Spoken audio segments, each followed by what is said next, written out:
જય શ્રી કૃષ્ણ દર્શક મિત્રો, આપ સૌનું સ્વાગત છે તમારી પોતાની ધાર્મિક યુટ્યુબ ચેનલ પર। આજના ખાસ વિડીયોમાં આપણે વાત કરવાના છીએ શ્રી કૃષ્ણ પૂર્ણ પુરુષોત્તમ પરમેશ્વર પુસ્તકની 18મા અધ્યાય પરની કથા, જે છે પ્રલંબાસુરનો વધ। જો તમે શ્રી કૃષ્ણ ભગવાનના સાચા ભક્ત હોય યા શ્રી કૃષ્ણજીને સમજવા માગતા હોય તો આ કથા પૂર્ણ સાંભળવી। પરંતુ એ પહેલાં આ પુસ્તકની 17મા અધ્યાય પરની કથા, જે છે દાવાનળ સમનની, જો તમે ન સાંભળી હોય તો એ પહેલાં સાંભળવા વિનંતી, જે તમને આઈ બટન પર મળી જશે। ચાલો ત્યારે અત્યારે શરૂ કરીએ પ્રલંબાસુર વધની કથા। દાવાનળ બુઝાવી નાખ્યા પછી કૃષ્ણે પોતાના સગા વહાલા મિત્રો, ગાયો, વાછરડા અને બળદોથી વીંટળાઈને તેમના કીર્તિગાનોથી પ્રશંસા પામતા ગાયોથી ભરપૂર એવા વૃંદાવનમાં પુનઃ પ્રવેશ કર્યો। આમ કૃષ્ણ તથા બલરામ ગોપબાળો અને ગોપકન્યાઓ વચ્ચે જીવનની મોજ માણી રહ્યા હતા। ત્યાં ધીમે ધીમે ઋતુએ પલટો લીધો। ગ્રીષ્મનું આગમન થયું। અતિશય ગરમીને લીધે ભારતમાં ગ્રીષ્મ ઋતુને ભારે આવકાર મળતો નથી, પરંતુ વૃંદાવનમાં તો ગ્રીષ્મ ઋતુ પણ વસંત જેવી લાગતી હતી। તેથી બધા જ પ્રસન્ન હતા। ભગવાન કૃષ્ણ તથા બલરામ બ્રહ્માજી અને ભગવાન શિવના પણ નિયતા છે અને તેઓ વૃંદાવનમાં વસતા હતા, તેથી આ સંભવિત હતું। વૃંદાવનમાં ઘણા જળધોધ છે, એમાંથી હંમેશા જળ શિકારો ઉડ્યા જ કરે છે। એમનો નિનાદ એવો તો મધુર છે કે તમરાનો અવાજ એ અવાજ આગળ ઢંકાઈ જાય છે। આ જળ પ્રવાહ સમગ્ર જંગલમાં વહેતો હોવાથી આખોય પ્રદેશ નીલવર્ણો અને મનોહર લાગે છે। એટલો ઉનાળાની ભારે ગરમીના દિવસોમાં પણ વૃંદાવનના વાસીઓ ગરમીનો ઉકળાટ કદી અનુભવતા ન હતા। વૃંદાવનના સરોવરોને ફરતી લીલોતરી સારા પ્રમાણમાં ઉગી નીકળતી હતી। વિવિધ પ્રકારના કમલ પુષ્પો સર્વત્ર ખીલી રહ્યા હતા। એ કમલ પુષ્પો કલ્હાર કંજોતલ કહેવાતા। આ કમલદળની રજની વૃંદાવનની હવા સુવાસિત બની રહેતી। યમુના, સરોવરો તથા જળધોધોના શિકારો જ્યારે વૃંદાવનના વાસીઓના દેહ પર છંટાતા, ત્યારે તેઓ આપોઆપ શાંતિ અનુભવતા। એટલે ગ્રીષ્મ ઋતુમાં પણ તેમને કોઈ જ પ્રકારની બાધા નડતી ન હતી। વૃંદાવન એક સુંદર સ્થળ છે। ત્યાં હંમેશા પુષ્પો ખીલી રહે છે। ત્યાં વિવિધ પ્રકારે શણગારેલા હરણો પણ નજરે પડે છે। પંખીઓ મધુર કલરવ કરે છે અને મયુરો નૃત્ય કરે છે। મધુમક્ષિકાઓ ગણગણાટ કરી મૂકે છે। કોયલો પાંચમ સૂર મધુર ગીતો ગાય છે। ભગવાન કૃષ્ણ આનંદના સાગર છે। એ બંસરી બજાવે છે। મોટા ભાઈ બલરામ સાથે અહીં તહીં ઘૂમે છે। એકવાર તેઓએ ગોપબાળો તથા વાછરડાને લઈને વૃંદાવનમાં પ્રવેશ કર્યો અને ત્યાંના વાતાવરણની મોજ માણી રહ્યા। મયુરપીંછ જેવા પુષ્પો ધારણ કરેલા તાજા વૃક્ષો વચ્ચે તેઓ આગળ વધ્યા। માર્ગમાં તેઓ પુષ્પોથી શૃંગારિત થયા અને ચંદનથી અર્ચિત બન્યા।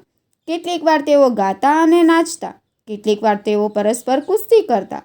જ્યારે કૃષ્ણ નૃત્ય કરતા ત્યારે કેટલાક ગોપબાળો ગીત ગાઈ સાથ આપતા, કેટલાક બંસરી બજાવતા તો કેટલાક રણસિંગા ફૂંકતા અને બીજા તાલીઓથી તાલ આપતા।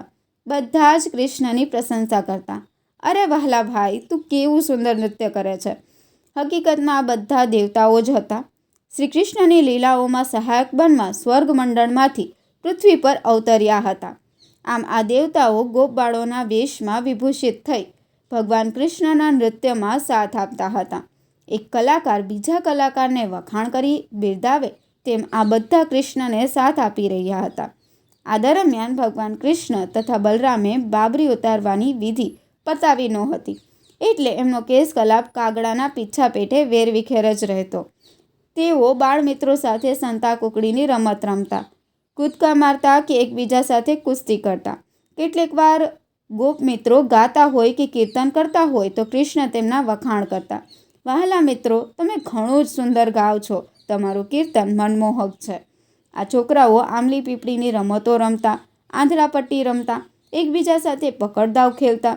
કેટલીક વાર તેઓ હરણોનું અનુકરણ કરતા, પંખીઓની બોલી બોલતા, એકબીજાની ઠઠ્ઠા મસ્કરી કરતા, દેડકા બોલાવતા કે હિંચકા પર દોરડા બાંધી હિંચકા ખાતા।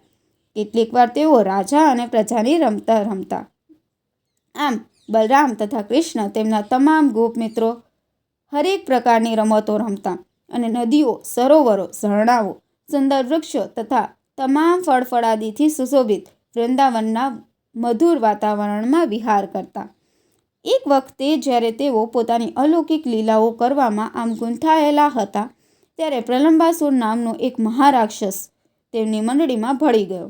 બલરામ અને કૃષ્ણનું અપહરણ કરી જવાનો એનો ઈરાદો હતો. આમ તો કૃષ્ણ ગોપબાળનું જ રૂપ હતા, પરંતુ પૂર્ણ પુરુષોત્તમ પરમેશ્વર તરીકે તેઓ ભૂત, ભવિષ્ય અને વર્તમાન બધું જ કરી શકતા હતા. એટલે જ્યારે પ્રલંબાસુરે એમની મંડળીમાં પ્રવેશ કર્યો ત્યારે આ રાક્ષસનો કેવી રીતે સંહાર કરવો તેનો કૃષ્ણ વિચાર કરવા લાગ્યા. પરંતુ બાહ્ય વર્તનમાં તો તેને એક મિત્ર તરીકે જ આવકાર આપ્યો. પરમ મિત્ર, તમે અમારી મંડળીમાં રમવા આવ્યા તે ઘણું જ સારું કર્યું. ચાલો આપણે યુગલદાવ રમીએ. એક જોડી બીજી જોડીને પડકાર કરે. આ દરખાસ્ત સાંભળી બધા જ ગોપાળો એકઠા થઈ ગયા. કેટલાક કૃષ્ણના પક્ષમાં રહ્યા તો બીજા બધા બલરામના પક્ષમાં જોડાયા. પછી બધાએ દ્વંદ્વ યુદ્ધ ખેલવા માંડ્યું. જે જોડી પરાજિત થાય એને વિજયી જોડીને ઉંચકી વિહાર કરવામાં રમતો એમણે આરંભ કરી. ગાયોની સંભાળ રાખતા તેઓ ભાંડીર વનમાં આગળ વધ્યા. બલરામની મંડળીમાં શ્રીદામા તથા વૃષભ હતા. એ લોકો વિજયી થયા એટલે કૃષ્ણ અને તેમની મંડળીએ તેમને ઊંચકીને ભાંડીર વનમાં આગળ વધવાનું હતું. પૂર્ણ પુરુષોત્તમ સ્વરૂપ ભગવાન શ્રી કૃષ્ણ પરાજિત થયા હતા એટલે એમણે શ્રીદામાને સ્કંદ પર ઉપાડવાના હતા. ભદ્રેશને વૃષભને ખંભે ઉંચકી લીધો. એમનું અનુકરણ કરતા ગોપબાળના વેશમાં છુપાયેલા પ્રલંબાસુરે બલરામને સ્કંદ પર ઉપાડ્યા. પ્રલંબાસુર રાક્ષસોમાં સૌથી મોટો હતો. ગોપબાળોમાં કૃષ્ણ સૌથી અતિબળવાન છે એમ એ જાણી ગયો. ભગવાન કૃષ્ણના સાથથી અલગ પડ્યા પછી પ્રલંબાસુર બલરામને દૂર દૂર લઈ ગયો. આ રાક્ષસ ખરેખર મહાબળવાન હતો. એણે બલરામને સ્કંદ પર ઉપાડ્યા હતા, પરંતુ જેને પર્વતની ઉપમા આપવામાં આવે છે એવા પ્રલંબાસુરને એમનો ખૂબ ભાર લાગવા માંડ્યો. એટલે એણે પોતાનું અસલ સ્વરૂપ ધારણ કર્યું. જ્યારે એ પોતાના અસલ સ્વરૂપમાં પ્રત્યક્ષ થયો ત્યારે એના મસ્તક પર સોનાનો મુકુટ હતો, કાનમાં સુવર્ણ કુંડળો હતા. ચંદ્રનું વહન કરતી વિદ્યુલેખાથી શોભાયમાન વાદળ જેવો એ દેખાતો હતો. આ રાક્ષસને પોતાના દેહને છેક ગગનમંડળ સુધી વિસ્તરતો બલરામે નિહાળ્યો. એના નયનો ભભૂકતા અગ્નિપેઠે ચમકારા મારી રહ્યા હતા. એના મુખમાં એના દાંત ચમકી રહ્યા હતા. પ્રથમ તો બલરામ રાક્ષસના આવા સ્વરૂપથી આશ્ચર્ય પામ્યા કે આ મારા વાહકનું સ્વરૂપ એકાએક આમ ક્યાંથી પલટાઈ ગયું. પરંતુ સ્પષ્ટ મનથી તેઓ તરત જ સમજી ગયા કે કોઈ રાક્ષસ એમને પોતાના મિત્રોથી દૂર લઈ જાય છે અને એનો ઈરાદો પોતાને મારી નાખવાનો છે. એટલે તરત જ એમણે એ રાક્ષસના મસ્તક પર પોતાની વજ્રમુષ્ટિનો પ્રહાર કર્યો, જાણે ભગવાન ઇન્દ્રે ગિરિરાજ પર વજ્રપાત કર્યો. આમ બલરામના મુષ્ટિ પ્રહારથી રાક્ષસના પ્રાણ ઉડી ગયા અને એ ધરતી પર ઢળી પડ્યો, જાણે કોઈ ફણીધરની ફેણ છુંદાઈ ન ગયો હોય. એના મુખમાંથી એ લોહી ઓકી રહ્યો. આમ આ રાક્ષસ જ્યારે જમીન પર પછડાયો ત્યારે ભયંકર અવાજ થયો, જાણે મહારાજ ઇન્દ્રના વજ્રઘાતથી કોઈ ગિરિરાજ શૃંગી તૂટી પડ્યું હોય એવો ભાસ થયો. બધા જ ગોપબાળો એ સ્થળ પર દોડી આવ્યા. ભયંકર દ્રશ્ય જોઈ એકવાર તો સૌ કોઈ સ્તબ્ધ થઈ ગયા. પછી બધા બલરામની પ્રશંસા કરવા લાગ્યા. શાબાશ બલરામ, શાબાશ, એમ બધા એક પછી એક બલરામને અભિનંદન આપી રહ્યા. જાણે બલરામ મૃત્યુના મુખમાંથી પાછા ફર્યા હોય એમ એમને લાગ્યું અને તેથી તેમના પર ખૂબ ખૂબ વહાલ ઉભરાઈ આવ્યો. બધાએ તેમને અભિનંદન અને આશીર્વાદ આપ્યા. સ્વર્ગમંડળમાં વસતા બધા જ દેવતાઓને ખૂબ જ સંતોષ થયો. તેઓ બલરામના અલૌકિક દેહ પર પુષ્પવૃષ્ટિ કરી રહ્યા. મહારાક્ષસ પ્રલંબાસુરનો વધ કર્યો બદલ બધા બલરામને અભિનંદન આપી રહ્યા. એટલું જ નહીં પણ આશીર્વાદ પણ આપી રહ્યા. આ પ્રમાણે કૃષ્ણ પૂર્ણ પુરુષોત્તમ પરમેશ્વરના પ્રલંબાસુરનો વધ એ નામના 18મા અધ્યાય પરના ભક્તિ વેદાંત ભાવાર્થો પૂર્ણ થાય છે.